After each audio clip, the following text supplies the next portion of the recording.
Olá, aqui quem fala é o professor Gabriel e hoje iniciaremos a nossa aula de Revolução Francesa.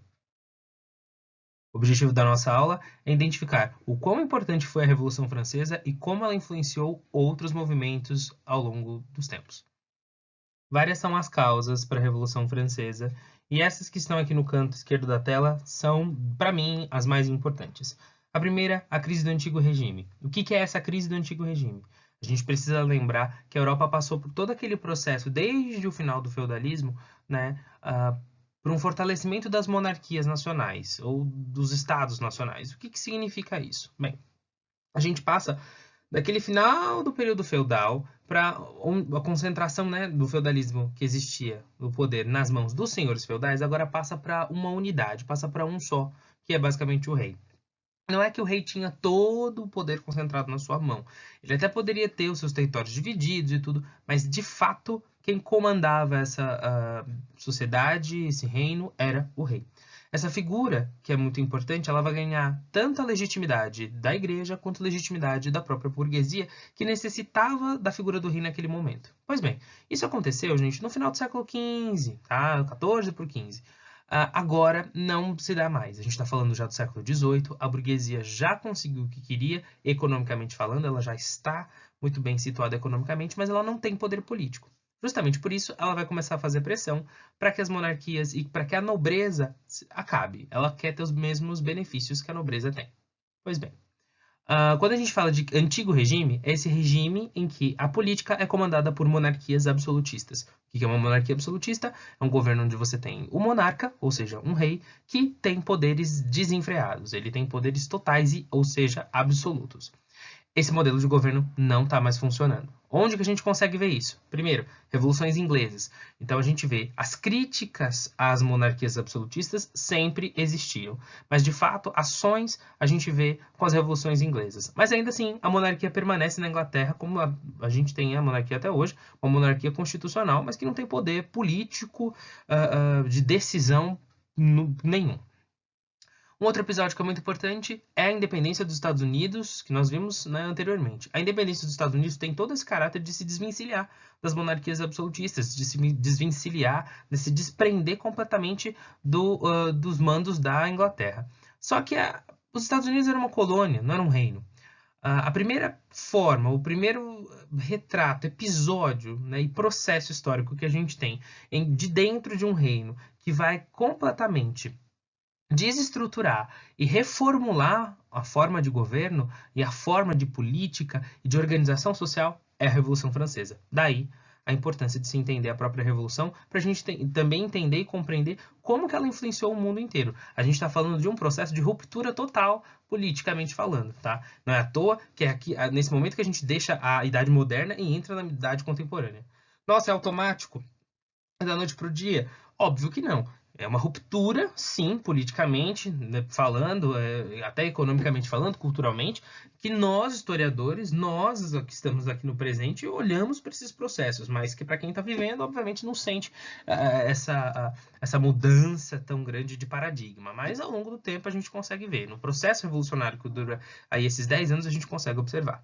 Pois bem, continuando. Desigualdade social. A França era um estado estamental. Então era dividido em estados. Como assim um estado dividido em estados? Talvez não tenha ficado muito claro. A França era um reino, certo? Em que a sociedade era dividida em estados, em classes sociais. E essas classes sociais eram três, basicamente. A gente já vai falar melhor delas.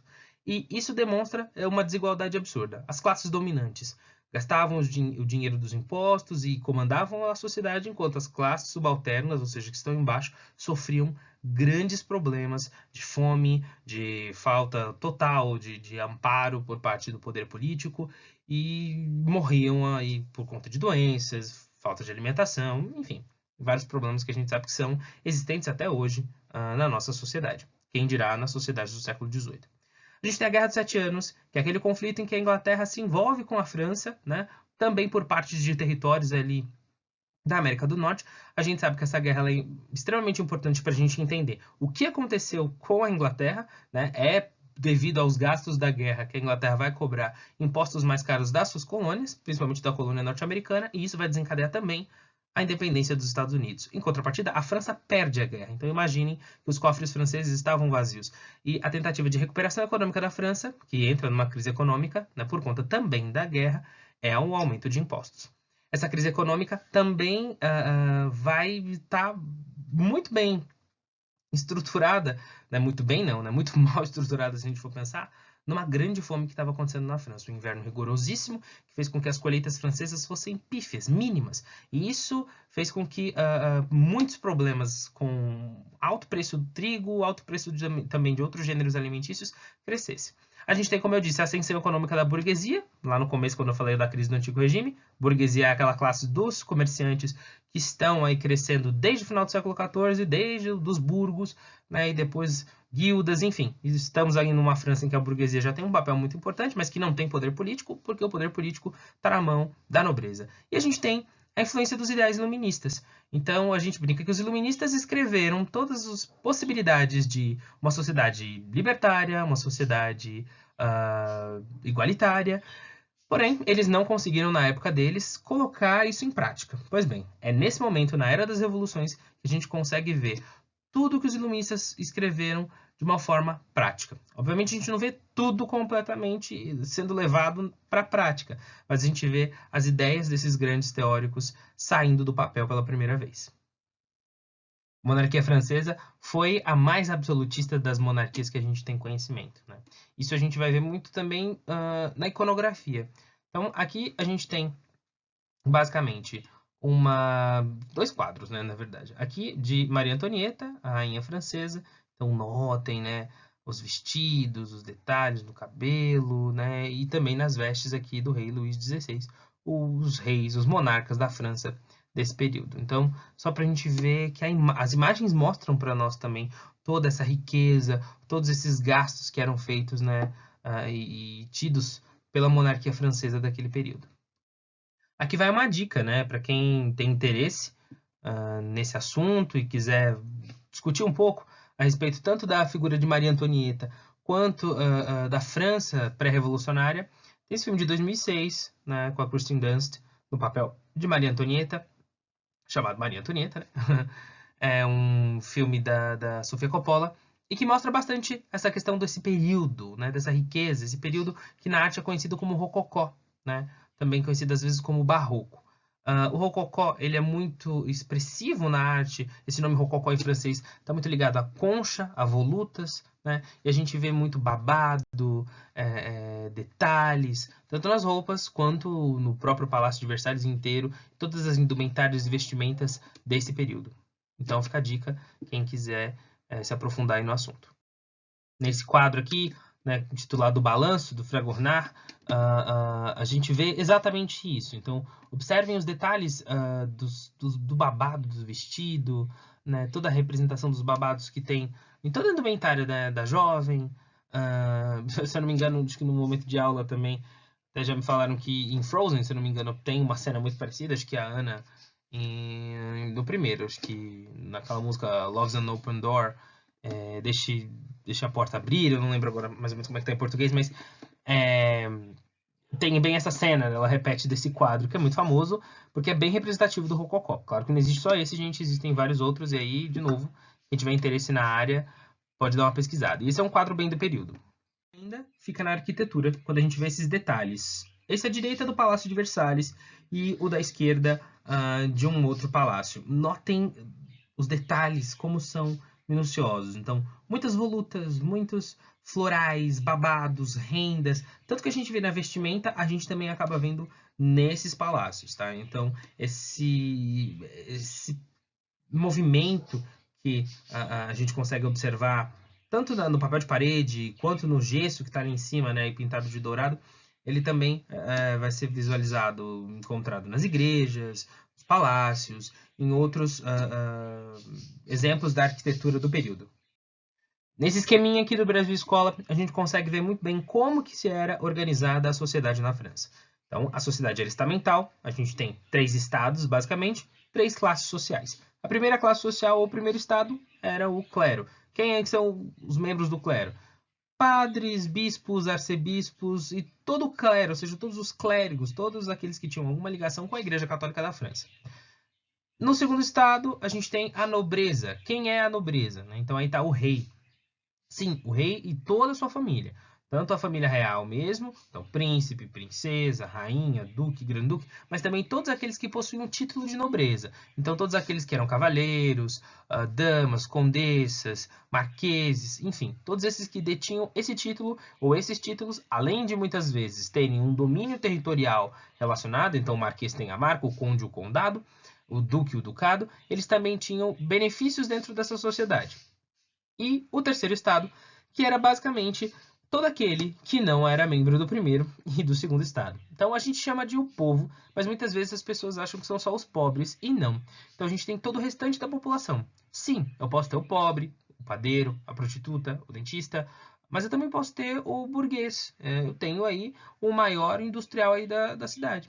Indústria é um pouco difícil de ser falado nesse período, mas de manufatura, então, eu tenho, por exemplo, o maior comerciante da cidade. Às vezes ele era muito mais rico do que algum nobre, por exemplo, do que uma duquesa, do que um conde, mas não era a questão econômica que definia isso, era uma questão social. Então, primeiro estado, clero. Segundo estado, nobreza. Terceiro estado, todo aquele que não fazia parte do primeiro e do terceiro, incluindo o povo, a massa, os pobres, mas também a burguesia que existia na França nesse período. Bem, vamos dar uma olhadinha nessa charge, que é muito famosa do período, e ela mostra exatamente como que os três estados se organizavam ali na França e como as pessoas da época, né, ou pelo menos os jornais da época, as pessoas que fizeram essa charge, né, enxergavam. Então, essa charge tem um nome muito engraçado, se chama É de se esperar que esse jogo termine cedo. Ela é de 1789, ela é exatamente do ano do início da Revolução Francesa. Existem alguns símbolos nesses personagens que denotam exatamente a qual ordem, a qual classe, a qual estado eles pertencem. Então, eu chamo a atenção para vocês para esse crucifixo, que a gente consegue ver nessa primeira personagem com uma roupa meio roxa, azul, né? Ele é o quê? O representante do primeiro estado, então da igreja. Nós temos aqui uma espada, que é também um representante, né, um símbolo que está ligado basicamente ao rei, à nobreza, aos cavaleiros, né? Então a gente tem um símbolo do segundo estado. Não só ele, né? Não só a espada, o chapéu, as vestes. E nós temos um camarada que está carregando o primeiro e o segundo estado literalmente nas costas, que são quem? Os trabalhadores. Aí sim a gente tem uma visão muito mais do povo, do trabalhador mais pobre, né? Que está aí com uma enxada na mão, com uma ferramenta ligada ao campo. Essa é a representação clássica da visão que o francês tem nesse período, e não só da visão, da realidade. O primeiro e o segundo estado eram os únicos que não pagavam impostos. O terceiro estado é o único que paga. O terceiro estado pagava impostos para o primeiro e o segundo administrarem. E mal administrarem, até porque o terceiro estado, o povo não tem acesso à educação, à saúde, nada ligado a benefício do estado. Pelo contrário, eles pagam impostos simplesmente para viver, trabalhar e pagar mais impostos para o primeiro e segundo estado gastarem.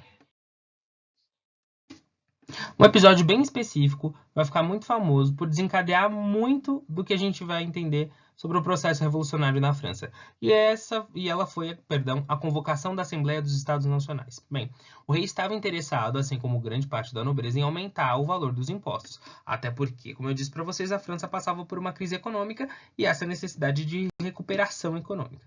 E nesse episódio a gente tem um genezinho, do que vai se tornar aí o processo revolucionário, a própria Revolução Francesa por si só. Aproximando um pouco mais aquela imagem, a gente consegue ver essas personagens. Então eu chamo a atenção de vocês em que a gente vê algumas personagens todos sentados, né? Bem, estão aí com roupas bem características dos seus estados, ou seja, das classes sociais das quais eles pertencem. E esse era um episódio em que o rei convocava os estados para aumentar os impostos, para pedir opinião. Pois bem, eu quero que vocês deem uma olhadinha aqui, então eu vou chamar a atenção para algumas figuras. Aqui a gente tem sentado com uma roupa super diferenciada, com uma cadeira muito maior, ou seja, um trono, a figura do rei Luís XVI. Tá? Então ele é um membro do segundo estado, a gente não pode esquecer. Primeiro estado, clero. Segundo estado, nobreza. Terceiro estado, todo aquele que não faz parte do primeiro e do segundo. Pois bem, aqui sentado, essa parte à direita, a gente tem a nobreza. Então os condes, barões, enfim, não vou entrar nesses méritos, mas são os representantes do segundo estado, assim como o rei. Então eu deixei aqui eles de amarelo. Bem, aqui mais de laranja, a gente tem do outro lado os clérigos, né? Ou seja, o clero, bispos, padres, arcebispo, né? A gente tem os membros do primeiro estado. Então notem aí, a roupa deles é bem diferenciada, eles têm um crucifixo aqui no peito, talvez não dê para ver muito bem. E eu pergunto para vocês, onde estão os membros do terceiro estado? Sim, lá atrás. Sem ter lugar para sentar, sem ser ouvido muitas vezes. O povo. Basicamente os burgueses que poderiam entrar nessa área, que tinham tempo para isso, que sabiam ler e escrever. Não vamos pensar que o povo em si participava dessas discussões. Pois bem, numa votação, claramente, né, o terceiro estado representava aí, alguns dizem 98%, né, da população francesa, 90% pelo menos. Então, notavelmente, numa votação, por exemplo, para o aumento dos impostos, em que só o terceiro estado pagaria os impostos, ela não iria acontecer, porque o terceiro estado iria votar. Bem, isso se o voto fosse per capita, ou seja, se o voto fosse por cabeça, por pessoa. O voto não era por cabeça, o voto era por estado. Pois bem, o rei Luís XVI lança então a proposta de: devemos aumentar os impostos para combatermos a crise econômica? O primeiro estado, que é o clero, diz que sim, devemos sim. O segundo estado, representado pelo próprio rei e a nobreza, sim, devemos aumentar sim. E o terceiro estado, representantes do próprio terceiro estado, dizem não, não. Pois bem, 2 sim contra 1 não, então sim, o terceiro estado vai pagar os impostos. Essa situação já não dava mais, até porque o primeiro e o segundo estado não pagavam impostos. Então, essa situação vai ficar muito complicada e após essa assembleia, membros do terceiro estado vão basicamente começar a arquitetar a possibilidade de não respeitar essa decisão do rei. Uma sala específica, que era utilizada por um jogo de época, um jogo conhecido como Pela para a gente aqui no Brasil, esse jogo ele não foi comum aqui no Brasil, ele é um jogo muito específico da França, tá?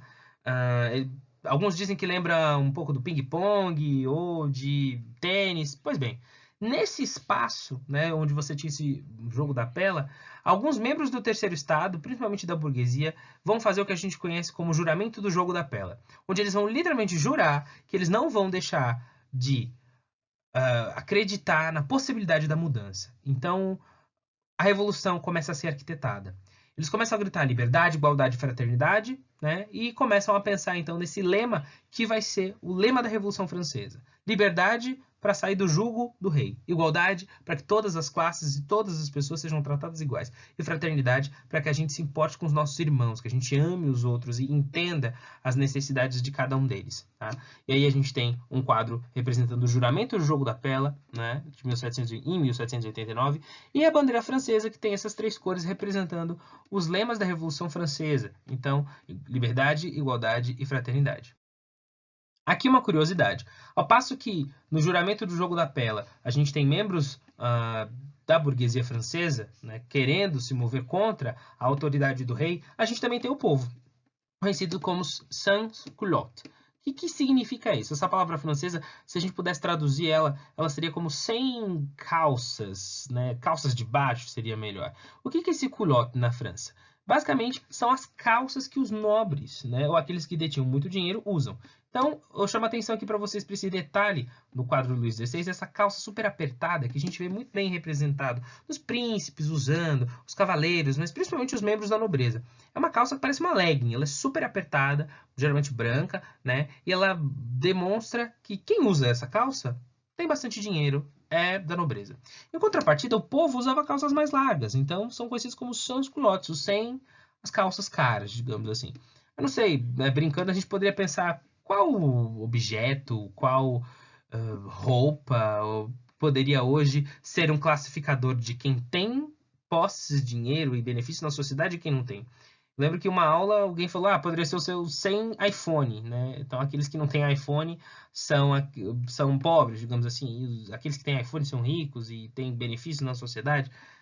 Hoje em dia é um pouco difícil da gente falar, mas a gente pode pensar em coisas parecidas. Então os sans-culottes, ou sans-culottes, são a ala, né, do povo que vai participar da Revolução Francesa.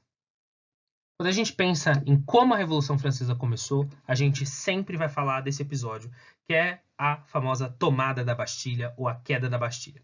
A Bastilha era uma prisão que existia desde o período medieval, e ela era uma prisão que naquele momento estava em desuso. Pouco mais do que 7 pessoas estavam presas lá. Mas a Bastilha representava a prisão em que o rei colocava as pessoas que falavam mal dele. Bem, quando ele não mandava matar, que nessa época não era tão incomum assim, ele mandava prender e prendia pela vida inteira. Qual é o interesse da tomada da Bastilha? É libertar essas pessoas que foram presas pelo rei? Muito pouco. O objetivo era conseguir ter armas. A gente não faz uma revolução falando, conversando, pedindo. A gente faz uma revolução com armas na mão. Nossa, então o senhor está falando para a gente fazer revolução agora? Queria eu, mas não temos mais como por enquanto. A ideia é o quê? Você precisa ter armas na mão para conseguir reivindicar. A revolução, ela vem, infelizmente, ou felizmente, não sei, pelo sangue. Ela vem pela luta. E pela luta armada. Bem, o grande arsenal estava ali na prisão da Bastilha. Não só na Bastilha, em outros momentos, em outros locais específicos também ali de Paris. Parte das milícias ou parte do exército francês está completamente cansado dos abusos do rei. Pensem por quê. Vamos lá. A gente tem que lembrar que parte desse exército participou da Guerra dos 7 Anos, sim, mas parte desse exército também ajudou, né, a luta que os ingleses travaram com os norte-americanos. Então, parte do exército francês ajudou os norte-americanos no processo de independência. Pois bem, pense na cabeça desse militar que saiu do seu país, que saiu da França, ajudou os norte-americanos a literalmente se desvencilhar de um rei e voltam para a França e tem um rei. Então, na cabeça desse soldado, de alguns desses soldados e de alguns desses homens que foram para ajudar os Estados Unidos a se tornar independente, você tem um gêniozinho ali de uma revolução. Somado a isso, eles estão cansados com toda essa situação, até porque os militares, né, principalmente de baixa patente, eles pertencem ao quê, gente? Ao terceiro estado. Eles não são nem primeiro estado porque não são do clero, e nem são nobres, não são do segundo estado. Então eles têm a força militar e eles vão tomar o poder junto com o povo. Tá? Não pense também que uma Revolução Francesa é de um caráter plenamente militar. Tem um vídeo muito bom do trailer de um jogo chamado Assassin's Creed Unite, que é um jogo que se passa na Revolução Francesa. Eu não me lembro qual é, se é o quarto, quinto jogo do Assassin's Creed, mas que tem exatamente no seu trailer o momento da tomada da Bastilha. Claro que no jogo tudo acontece graças aos personagens do jogo. A gente sabe que historicamente não foi bem assim, mas demonstra muito bem como foi esse processo e como isso é simbólico. Então, até hoje, o processo da tomada da Bastilha representa todo o momento em que os franceses tomam essa consciência de classe e vão para cima do símbolo de opressão do rei, que é essa prisão medieval.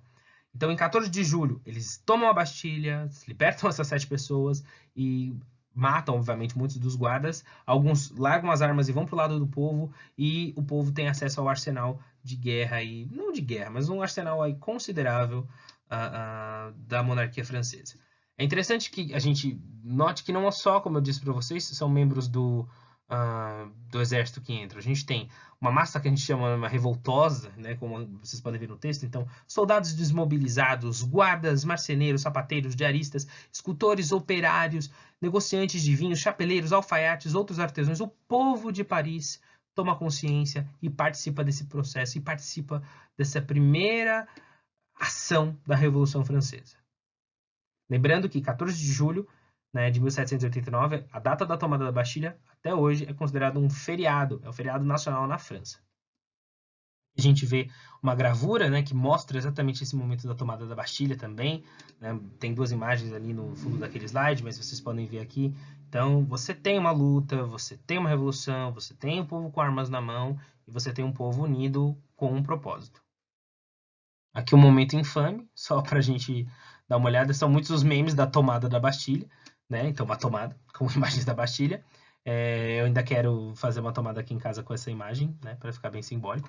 Claro que a gente está falando de tomada, não da tomada elétrica, mas a tomada no sentido de se tomar. Mas é bem comum que vocês vejam, por exemplo, memes como esse. Pois bem, tomamos de certa forma o poder, mas até nesse momento ninguém se desvencilhou do rei e ninguém se desvencilhou dessa forma de governo. A gente precisa agora entender como que a gente vai organizar a sociedade, como é que a gente vai organizar os nossos direitos, o que a gente pode, não pode, deve, não deve. Pois bem, nasce aí a Declaração Universal dos Direitos do Homem e do Cidadão.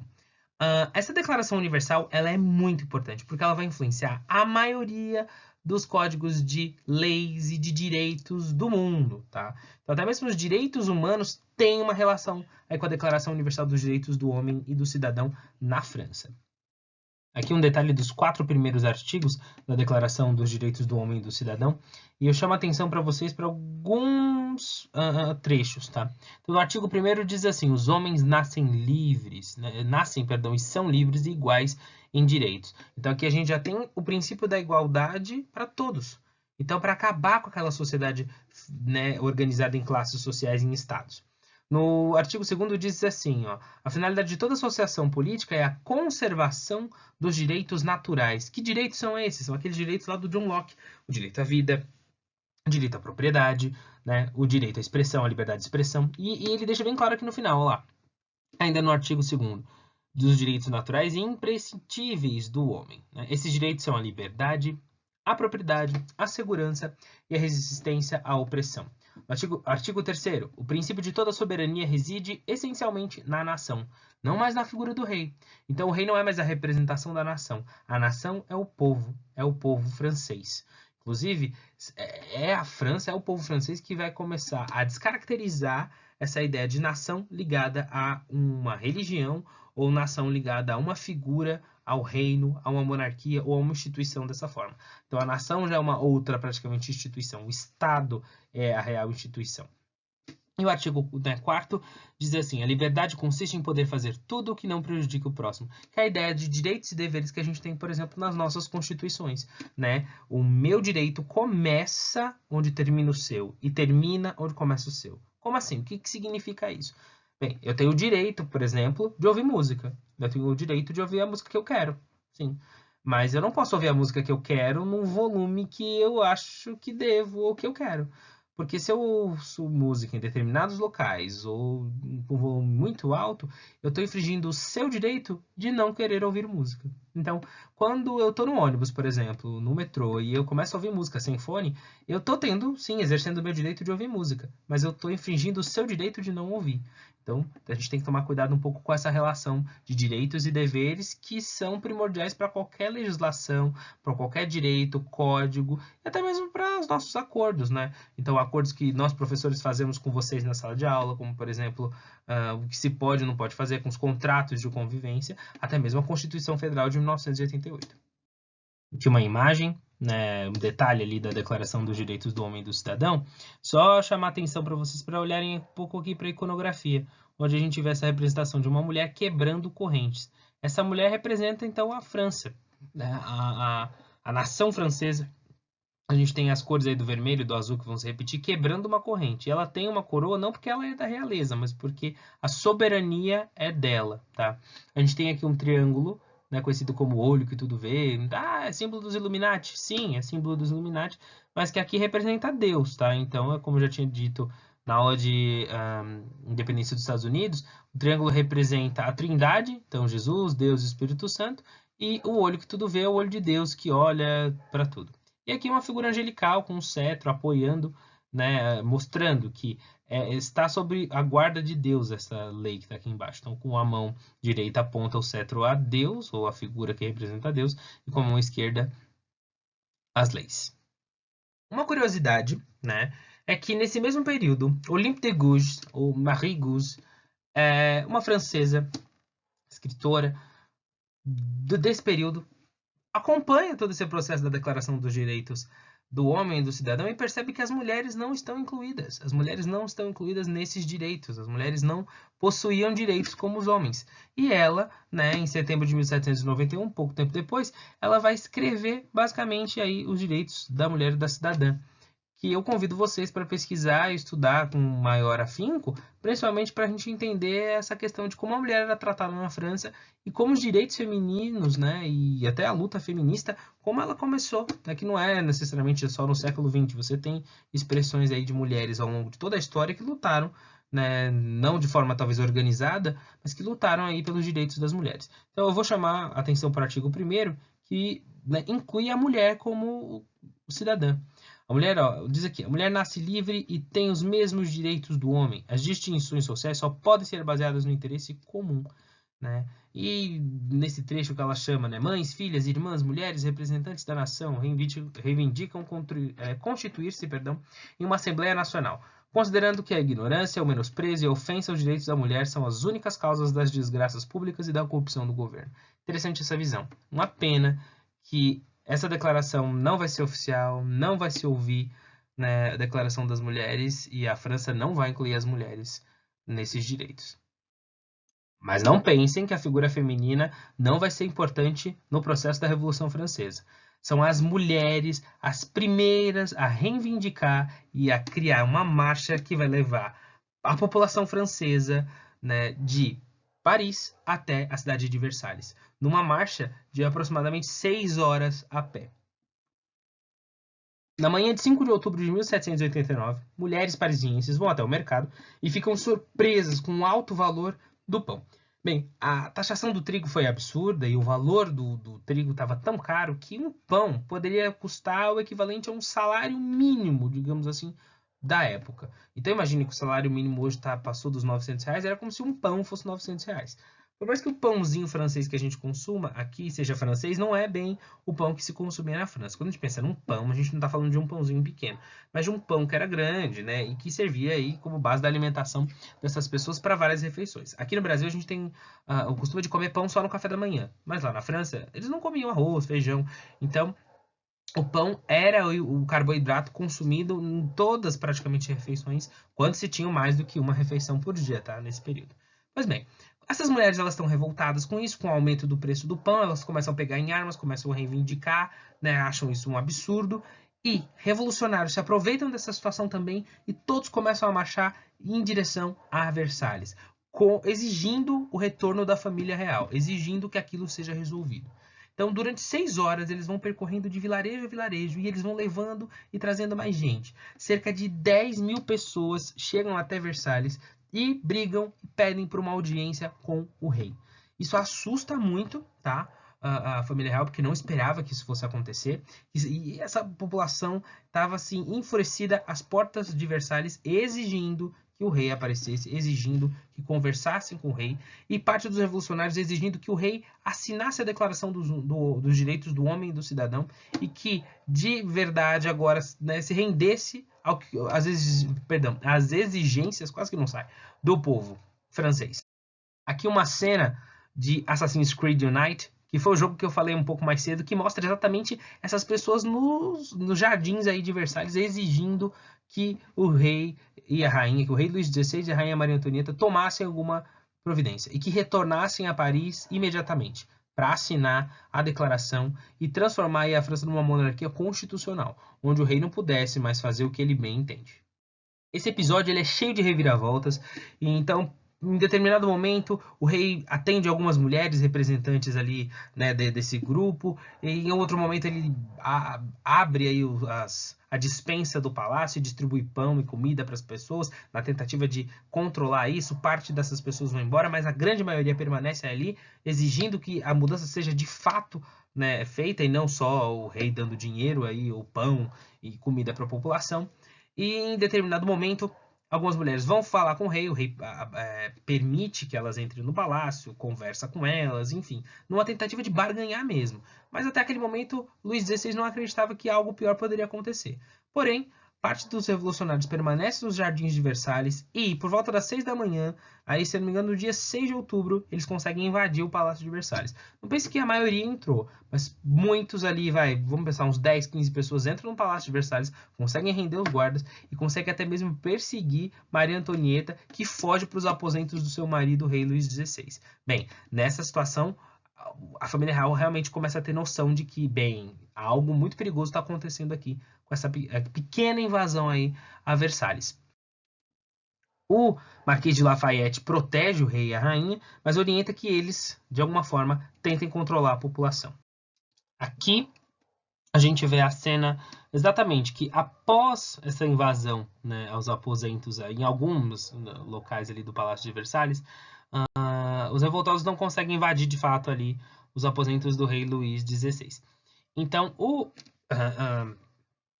Marquês de Lafayette tem a ideia de que, olha, o senhor, majestade, precisa, né, aqui está o Marquês, precisa aparecer, aqui o rei Luís XVI, precisa aparecer para a população para tentar conter essa situação e conversar com eles.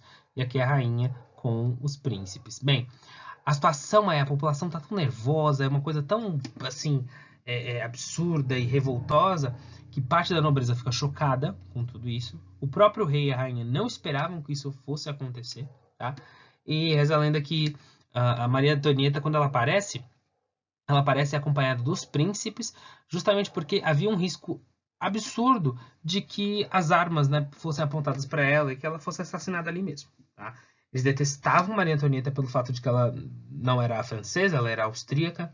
Né? Tem a lenda de que, que ela disse, né, o povo quer pão, não tem pão, de brioche.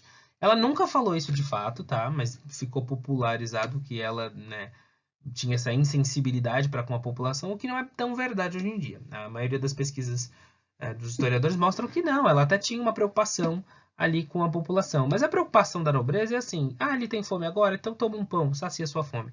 Tá, mas ele vai ter fome de novo, tá? Então a nobreza não estava preocupada com a estrutura da sociedade. Ela estava preocupada em fazer a caridade, também porque essa caridade está ligada a uma virtude religiosa. Bem, esse episódio é bem complicado para a família real e que não vê saída, né? E a não ser retornar a Paris com o povo marchando ao seu lado, gritando horrores e fazendo aquele tumulto e reivindicando, é claro, seus direitos, lutando pelos seus direitos. O retorno a Paris acontece, a família real então volta para Paris e o rei Luís XVI é obrigado a assinar a Declaração dos Direitos do Homem e do Cidadão. Então aqui em julho, praticamente um ano depois, né, na verdade um ano depois da tomada da Bastilha, o rei Luís XVI assina a declaração, tá? Aliás, ele já tinha assinado antes, na verdade aqui na festa da Federação, no Campo de Marte, então aqui a gente tem a figura, né, do rei, e ele vai assinar, ele vai jurar, né, aos franceses que ele vai respeitar a Constituição. Então a gente tem aqui um trecho da fala dele, onde ele diz: Eu, rei dos franceses, juro usar o poder delegado a mim pela lei constitucional do Estado para manter a Constituição decretada pela Assembleia Nacional e aceita por mim e para fazer cumprir as leis. Então ele assina e, nesse momento, deixa claro que vai respeitar as leis da Constituição. Então a monarquia agora não tem mais poder e a Revolução Francesa está aí, de fato, acontecendo agora, acabando com o poder da monarquia absolutista. Aqui uma imagem da Constituição Francesa, tá? Da declaração, né, do decreto da Assembleia Nacional da Constituição Francesa que vai acontecer em 1791. Bem, agora que o poder não está nas mãos mais da monarquia absolutista, quem é que vai mandar nessa França? Como que a França vai se organizar? Então a gente tem esse primeiro momento, conhecido como Convenção, em que a França vai ser organizada nos idos de 1792 até o ano de 1795 por um governo de uma monarquia constitucional, então onde o rei não tem mais poder político, não da mesma forma que ele tinha antes, absolutista, não, ele não tem poder mais. O poder executivo ainda é do próprio rei, porém ele tem um poder legislativo de deputados que vão criar especificamente leis, tá? E uma assembleia que vai ser esse próprio poder legislativo e também serão esses deputados que vão observar aí como o rei está agindo, né? Vão ser um pouco como o sistema judiciário, que vai existir também um sistema judiciário especificamente ali para a França. Os deputados teriam mandatos de apenas 2 anos, bem diferente do que a gente tem hoje, 4, né? O voto não teria caráter universal, só seria eleitor, de fato, quem tivesse uma renda mínima, é o que a gente chama de voto censitário. Então, aquele que tem renda, que tem terras, vota, quem não tem, não vota. Então, a gente vai ver que isso vai mudar com o tempo, porque é bem problemático. A gente tem, então, os privilégios da nobreza e da igreja sendo completamente, assim, destruídos. Então, não existe mais privilégio, todos pertencemos a uma só classe.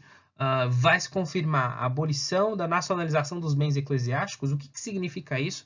Então, as igrejas que eram de posse da Igreja Católica na França serão, por exemplo, de posse do Estado francês. Os palácios que eram da monarquia serão de posse do Estado francês.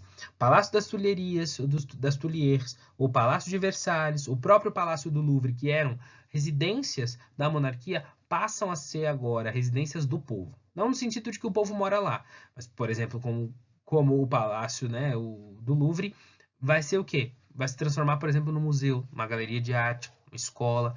Então, o Estado vai tomar conta desses bens aí que eram da nobreza e que eram da igreja. Porém, em contrapartida, a gente tem essa questão da liberdade, mas a gente não tem uma liberdade tão plena assim, tá? Então, a escravidão ainda vai permanecer nas colônias francesas, por exemplo, colônias como Haiti, as Antilhas. Então, a gente sabe que essa liberdade da Revolução Francesa é para alguns.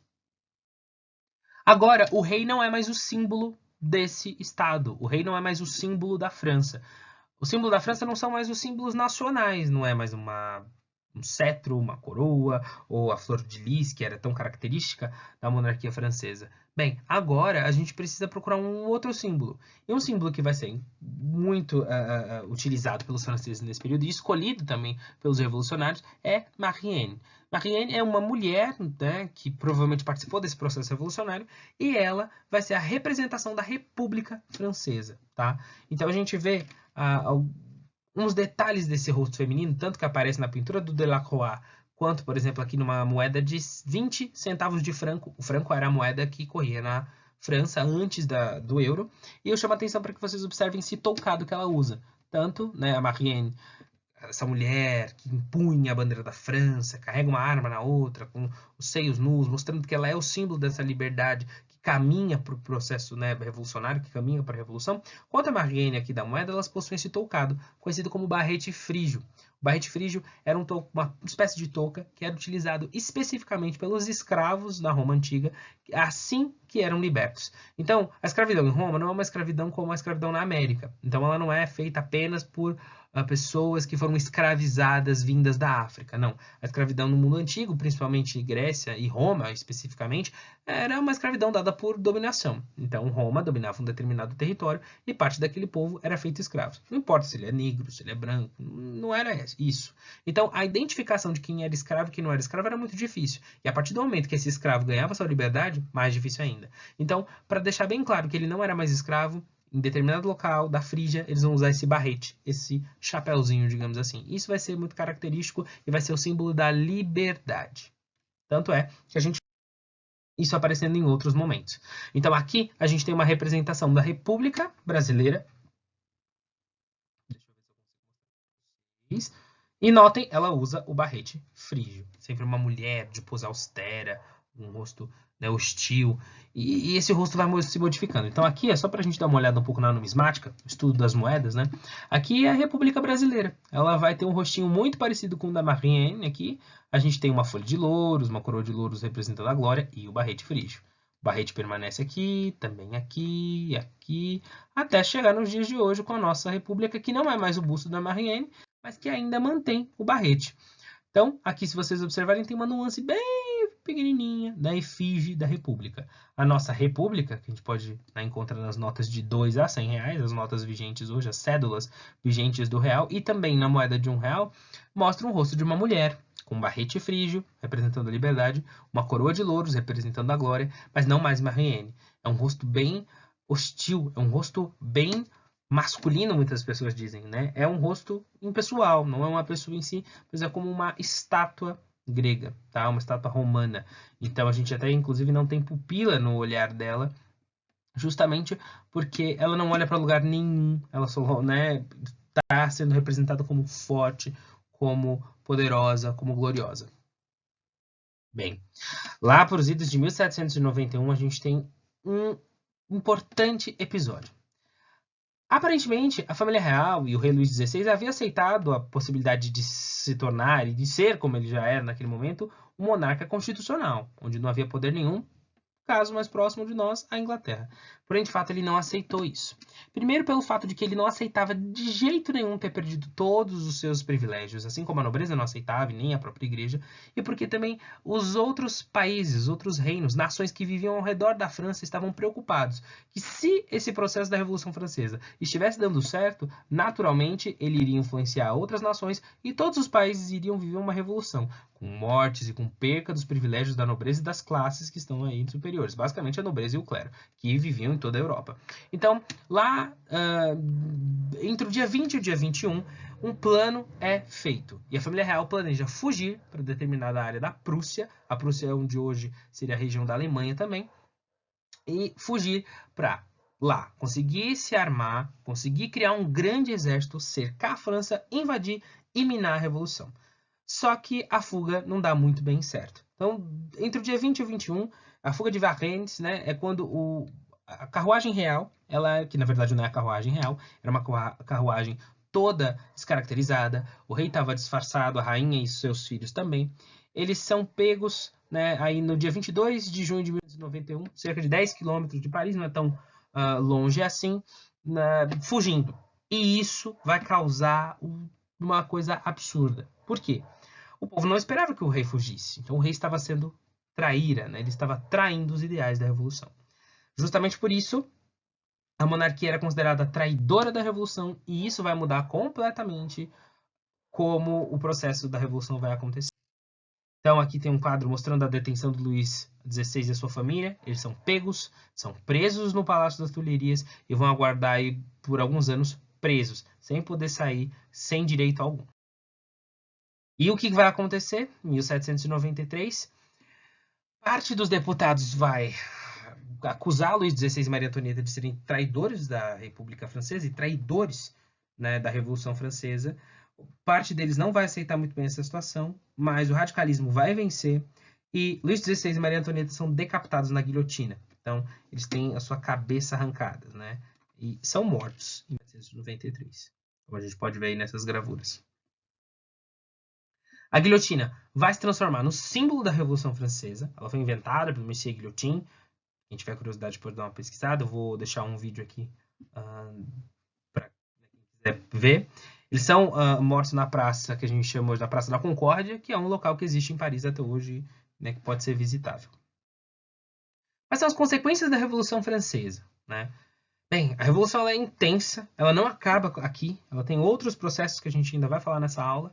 A aula vai ficar bem extensa, mas eu pretendo passar por todos esses processos aí agora nos próximos 20 minutinhos de aula. O que eu quero que a gente marque nesse momento é entender quais foram as consequências desse processo revolucionário. Primeiro, a abolição e substituição da monarquia, da aristocracia, dessas classes dominantes, da igreja, para uma república democrática, onde o povo escolhe seus governantes. E a gente vai ver que isso vai mudar bastante. Uma ideia de nação e nacionalismo que não depende da figura do rei, que não depende da figura do monarca. Então agora a gente tem uma ideia de nação, de Estado, a nação francesa, o país França, os franceses, o povo francês. Você tem um exército absurdamente mudado, porque o exército que dependia ainda, né, de todo aquele rigor muito ligado à nobreza vai embora. O exército tem a sua própria configuração. Então, isso que a gente vê de patentes e de graus diferentes no exército, e de cargos diferentes, de que recruta, soldado, cabo, coronel, inspetor, enfim, esses títulos são específicos do exército, eles nascem, né, muito tempo antes, mas eles tomam uma proporção absurda no exército francês, que é um exército que vai ter participação popular, não é só nobre que vai participar do exército da França, tá? E eles não vão lutar mais pelo rei, eles vão lutar pela França, pelo Estado francês e pelo povo francês. Tá? O surgimento de partidos políticos muito importantes, os jacobinos e os girondinos, e a ascensão da burguesia no poder político. Então agora a burguesia ganha o acesso ao poder político que tanto ela queria e que ela não havia conseguido aí antes desse processo revolucionário. Com a ajuda do povo, também não pense que o povo é só feito como massa de manobra. Não, é que o povo vai onde a burguesia quer que ele vá. Não é bem assim, o povo tem a sua participação e tem os seus direitos e tem a sua luta também representada nesse processo.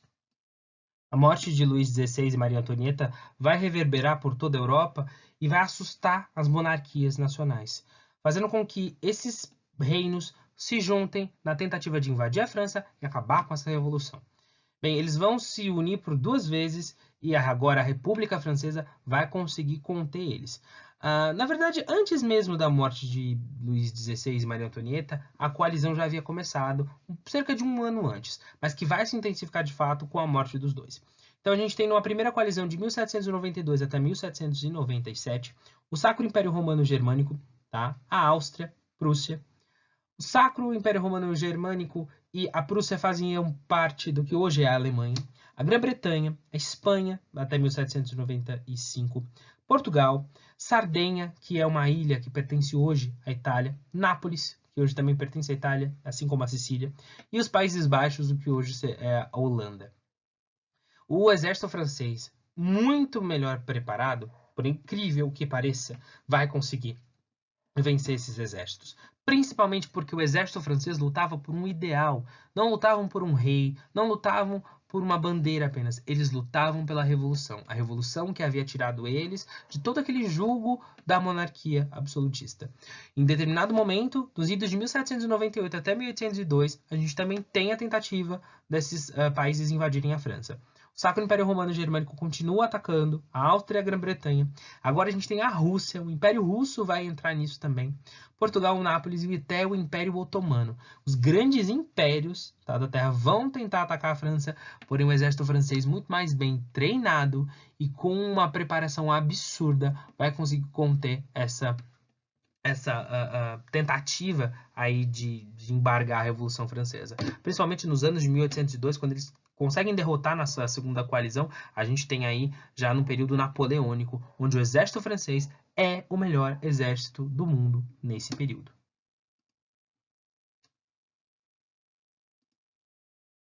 Quem vai administrar a França? Bem, os deputados, como a gente ouviu falar. Mas como que eles vão administrar isso? Bem, o terceiro estado, ele conseguiu chegar no poder. Então ele que estava lá embaixo conseguiu chegar agora no poder. O poder é do povo, o poder é de todos. Mas todo mundo é muita gente. E o terceiro estado não era homogêneo. Ele não era uma coisa só. Ele não era formado só por pobres, nem formado só por burgueses. Ele era formado por essa mistureba. Então a gente começa a ter uma separação aí desses membros do terceiro estado em dois grandes partidos. Os jacobinos e os girondinos. Os jacobinos são basicamente os membros da pequena burguesia, o setor mais radical, tá, da França e da Revolução Francesa, são as massas populares, são aqueles mais pobres. Tá? E os girondinos, a alta burguesia, parte de uma nobreza que sobreviveu ali na França e o baixo clero. Quais são os principais ideais deles? Bem, os jacobinos têm esse nome porque eles se organizavam, se juntavam próximo do convento de Saint-Jacques, né, em Paris. Enquanto os girondinos, eles eram basicamente de uma região chamada Gironda. Tá? É uma região política ali da França, como se, por exemplo, eu dissesse que os girondinos são, vamos pensar aqui no Brasil, são os paulistas, porque eles vêm da região de São Paulo, então eles serão os paulistas, né, enquanto os jacobinos serão, por exemplo, os joaquinos, porque eles se encontram e se organizam próximo do mosteiro de São Joaquim. Os nomes são só justamente por isso, mas a diferença e a importância desses partidos é gigantesca para a gente entender um pouco, até de como a nossa política se organiza hoje em dia. E o esquema da Convenção Nacional Francesa. Bem, chama atenção para vocês para que a gente observe. Aqueles que se sentavam à esquerda, né, isso aqui seria um banco, né, eram os jacobinos. Em contrapartida, aqueles que se sentavam à direita, os girondinos. Por que eu estou falando isso? Bem, existe uma certa divisão aqui e eu quero que vocês notem que os jacobinos, aqueles que estão ligados aos interesses da classe trabalhadora, se sentavam à esquerda da Convenção Nacional. Em contrapartida, os girondinos, que estavam mais interessados e relacionados aos interesses da alta burguesia francesa, estão sentados aonde? À direita. E isso é muito importante para que a gente compreenda que existe uma relação até com a nossa política hoje. Até hoje, o mundo inteiro, mas aqui no Brasil, por exemplo, a gente usa essa terminologia de partidos de esquerda e partidos de direita. Por quê?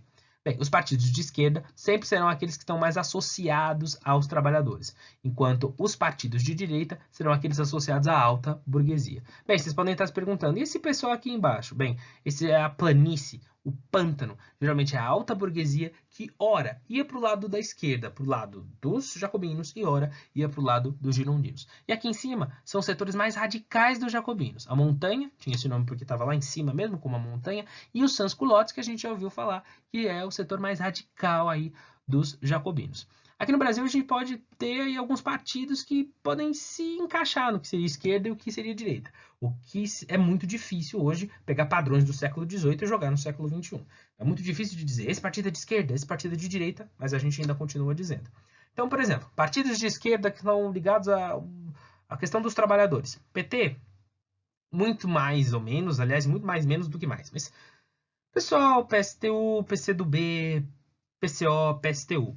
Direita, DEM, PSL, né, os democratas já falei, PSDB e outros partidos. Salvo críticas, né, muitos de vocês podem dizer, não acho que o PT esteja na esquerda, não acho que o PSDB esteja na direita, enfim, não é isso. Mas o DEM, o PMDB ou o MDB, né, por exemplo, perdão, é um partido que estaria aí nessa planície. Ora se associa a partidos de direita quando o partido está no poder, ora de esquerda. Então, né, a gente viu isso muito bem no governo Dilma, no governo Lula e no governo Temer. Jacobinos, por serem a maioria, ganham aí as eleições e entram no poder da França nesse período. E os jacobinos trazem muitas mudanças, e mudanças positivas para os franceses, tá? Então, com os jacobinos no poder, as questões do povo são atendidas. Quais questões são essas? Primeiro, abaixam-se os preços dos alimentos, tá? Então, o preço principalmente do trigo. Depois, confisco das terras da igreja, né, da nobreza e distribuição aos camponeses. É o que a gente chama de reforma agrária. Então, por que um nobre tem tantas terras assim? Em contrapartida, eu tenho lá famílias na França que não têm onde morar. Pois bem, vamos dividir essa terra em lotes e cada um dos franceses vai ganhar um pedacinho de terra para morar. Então, você vai começar a redistribuir aí as riquezas dessa nação. Há também o momento que a gente está freando o avanço dos inimigos. Então, como eu mostrei para vocês, a primeira coalizão está aí, e mesmo a segunda já está se organizando. Tá? Então, eles vão conseguir frear com o exército. A gente tem a manutenção do exército, então o exército começa a ganhar um respaldo muito importante na França. A gente tem o sufrágio universal masculino, agora sim, sem ser um voto censitário, basta ser homem, maior de 18 anos, com ou sem posses, vai poder votar ali na França. Abolição da escravidão nas colônias. Agora, de fato, a gente tem uma certa liberdade, mas lembrem-se, as mulheres ainda não têm direito a voto e não possuem quase nenhum direito na França desse período. A gente tem também dois elementos que são importantes, tá? E que são significativos quando a gente fala dos jacobinos no poder. O primeiro é o Comitê de Salvação Pública, que está ligado à política externa. É o Comitê de Salvação Pública que vai entender como vai fazer a manutenção do exército, como reagir, por exemplo, aos ataques dos inimigos das coalizões nas guerras, tá? E o Tribunal Revolucionário, que está ligado à política interna. Basicamente, identificar quem são aqueles espiões e quem são aqueles que estão traindo os ideais da Revolução dentro da própria França. Só que isso vai acabar saindo um pouco do poder ali dos jacobinos e vai causar um problema muito maior, que é um período bem pesado, bem dark da história francesa. Antes de falar dessa questão, desse período bem dark da história francesa, eu quero chamar a atenção para vocês para o quão significativo e o quão intenso foi a Revolução. A Revolução foi muito intensa na França, ao passo de que até mesmo o calendário francês ele vai ser mudado. Então eles não vão adotar o calendário gregoriano mais, e eles vão trazer o calendário revolucionário. Né? Eu estou chamando a atenção para esses 2 meses para vocês, mas vou falar um pouquinho deles, né, de uma maneira geral. Então, os meses mudam e eles estão ligados à questão do campo, estão ligados à questão do trabalhador. Então, a gente tem o vindemiário, brumário, frimário, nivoso, pluvioso, ventoso, germinal, floreal, prairial, messidor, termidor e frutidor. O brumário é muito conhecido, e a gente vai falar dele por um episódio bem específico da história francesa, que é o golpe 18 de Brumário. O termidor, conhecido também como Novo Termidor, muito famoso. E não nesse momento, mas o germinal também pode ser discutido aí no ano que vem lá, quando se discute, por exemplo, as questões relacionadas à classe trabalhadora. Mas, pois bem, a gente tem, então, aqui o significado, mês da colheita da uva, dos nevoeiros, das geadas. E eu só estou chamando a atenção para vocês, principalmente para o Novo Termidor, que a gente vai falar primeiro, e depois para o Brumário, e aí só a nível de curiosidade, tá? Para vocês verem como foi intensa a Revolução na França. Bem, esses senhores que vocês veem aqui são Danton, Marat e Robespierre. São os 3 grandes líderes do poder quando os jacobinos estão comandando ali a França. Danton, Marat e Robespierre tinham ideias muito semelhantes, mas agiam de formas bem distintas. E a gente vai começar a notar que juntos, eles tinham uma unidade muito forte e basicamente representavam todo esse ideal dos jacobinos, mas que por principalmente questões relacionadas a espionagem e principalmente os girondinos, na tentativa de darem golpes, vão começar a minar o poder dos jacobinos, que também vão perder o poder por conta própria, pela sua má administração e pelo seu teor radical. De julho de 1793, o assassinato de Marat será extremamente importante para a gente compreender como o poder jacobino começou a ser colocado à prova.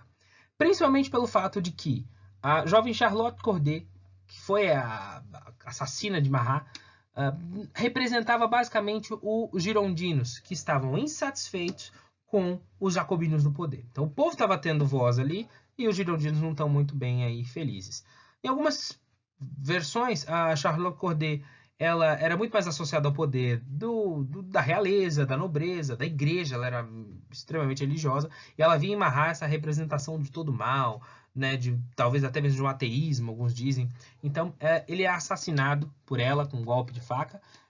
A ocasião é muito bem estranha, a gente não tem relatos. A gente tem muito relato, mas é bem difícil acreditar nesses relatos. Bem, ela dá um golpe, então, com uma faca, uma adaga no peito dele e depois coloca o corpo dele numa banheira. Outros dizem que ele estava tomando banho quando ela o golpeou e o assassinou. O que é importante o assassinato de Marat demonstra exatamente que os girondinos estão completamente satisfeitos com os jacobinos e eles vão fazer de tudo, inclusive chegar a esse ponto aí mais vil, até mesmo de assassinar uma pessoa.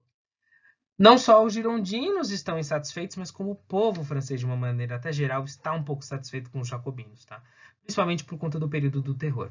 O período do terror assim que Marat é assassinado, antes mesmo, o próprio Danton, que é um dos líderes, ele estava tendo vários atritos com Robespierre.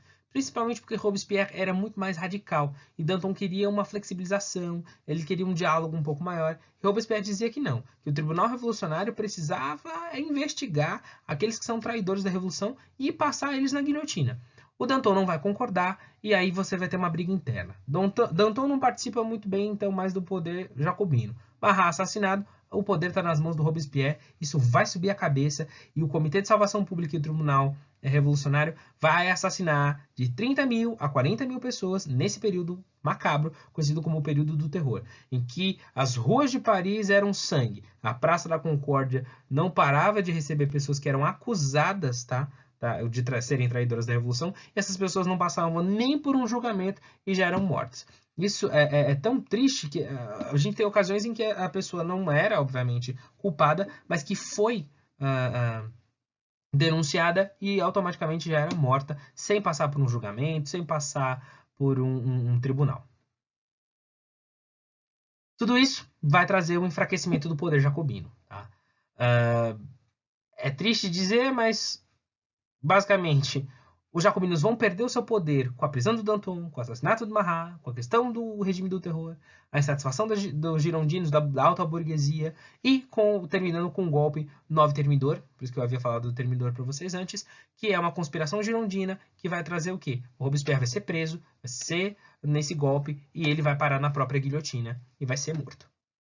Bem, os girondinos tomam o poder à força, num golpe, e trazem a Convenção Termidoriana, que tem esse nome porque estão relacionadas ao golpe de 9 Termidor. Quando os girondinos chegam no poder, a gente tem um retrocesso gigantesco dos direitos conquistados pelos jacobinos. Tá? Eles instauram o diretório, que é um governo de 5 diretores, de 4 a 5 diretores, que irão comandar, deputados girondinos que irão comandar a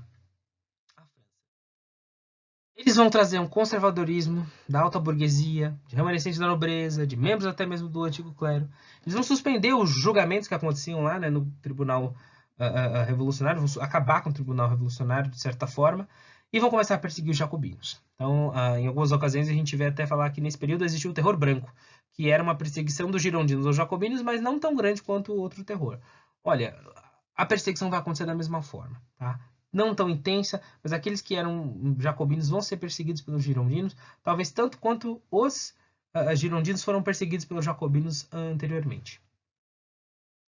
Você tem um povo que não está satisfeito com esse processo revolucionário. A gente está beirando aí quase 10 anos de que isso aconteceu, que iniciou-se lá com a tomada da Bastilha. O povo achou que ia ter um benefício e, de certo modo, teve no início, mas não está tendo mais. Então o povo vai começar a se rebelar. Então, a gente tem um episódio muito importante, como a Conspiração dos Iguais, em que a gente tem a proposta de uma sociedade de fato igualitária, onde as pessoas terão os direitos iguais. Né? E eles vão brigar, eles não vão aceitar o diretório, eles não vão aceitar o governo dos girondinos que está privilegiando uma camada só, que é a alta burguesia.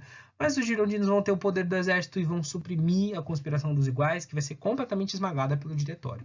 Então, uma guerra civil pode acontecer na França a qualquer momento. O povo está insatisfeito e o povo vai começar a ameaçar os girondinos dizendo, nós já tiramos um rei, já guilhotinamos ele.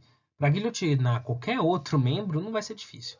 A França estava num estado terrível de calamidade, de pré-guerra civil, praticamente de franceses contra franceses, e havia necessidade de se encontrar alguém que pudesse resolver esses problemas, que agradasse tanto os girondinos quanto os jacobinos, que agradasse gregos e troianos. E essa pessoa ela existia, né? Um jovem que havia passado por uma carreira militar gigantesca, que venceu na vida, digamos assim, e que representava muito bem essa união dos poderes aí, das pretensões dos jacobinos e dos girondinos.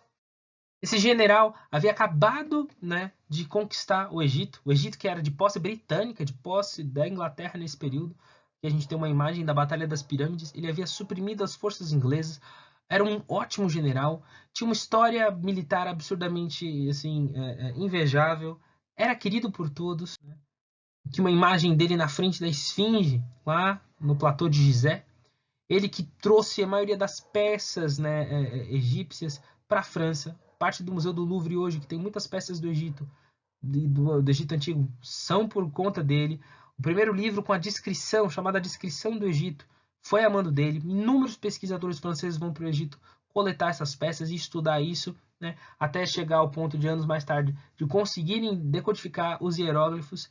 E esse camarada é bem famoso na história, ele é Napoleão Bonaparte, que no 18º dia do mês das Brumas dá um golpe, o golpe 18 de Brumário, um golpe de estado dado por Napoleão, que, apoiado por setores do exército, setores girondinos e até mesmo setores jacobinos e setores da igreja, dá um golpe e instaura um novo governo na França. Ele, com mais 3 pessoas, o Emmanuel VI e o Pierre Roger, vão chegar no poder na França como cônsules. Napoleão era um cônsul, uma espécie de presidente, 3 pessoas comandando, mas a gente vai ver mais para frente nas próximas aulas que quando Napoleão chega no poder, a gente tem agora a Era Napoleônica. Napoleão não vai sair do poder tão fácil assim e ele mais para frente vai se tornar imperador da França. Finalizando a nossa aula, qual é o legado da Revolução Francesa? Basicamente, seu lema, liberdade, igualdade e fraternidade, que vão estar presentes na maioria das legislações dos países, inclusive do nosso, né, do Brasil. A influência nos processos de independência da América Latina. Então a gente vai ver que a Revolução Francesa vai incentivar todos os processos de independência que vão acontecer na América Espanhola, então os países aqui da América Latina principalmente. Ideia de voto universal, a ideia de escolarização pública universal da educação, que era um projeto iluminista e que vai começar a acontecer na França, né, do período da Revolução Francesa, que vai se atenuar aí com o Napoleão.